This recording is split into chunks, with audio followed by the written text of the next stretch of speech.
Hello.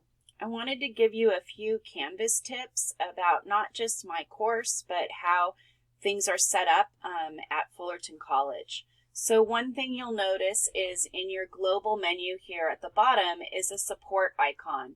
So it's really good to click on this so you can see where you can contact chat with Canvas if you have questions. Your support hotline is always there. If there's any news updates like for a mindfulness program or campus updates, all these links are right here at your fingertips in your global navigation. So that's really good to remember.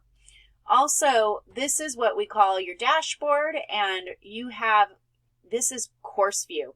And a lot of students toggle between this and calendar view, and unfortunately, if you're just clicking through the assignments that are due and not following my course through our modules setup, you're going to miss key things. So each week when you come to my course, I'm going to ask that you click on modules, and you'll notice that I set things up such that you have to kind of walk through page by page in order to get the information.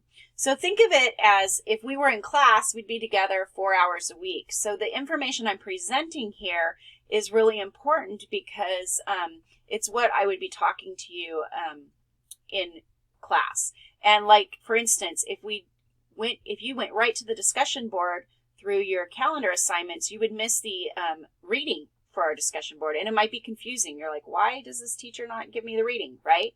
Or even for the active reading strategies. On this page, I explain what I want you to do and how you're going to apply it to the content, which is listed on page 2 over here. So you can see that we're going to read this article, and the link is down here. You can download the PDF, but this video is really important to watch because it'll show you how to take the PDF, submit the assignment, and then make the annotations I'm requiring directly in Canvas. So it'll save you some steps.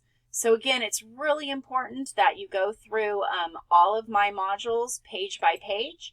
And often if you can't find something, it may be because I've locked the module, because if you don't view certain things or mark as done, like the end of the week checklist, it won't open up the next module for you.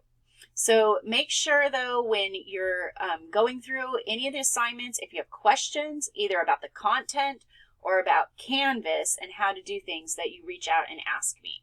All right, we'll see you online.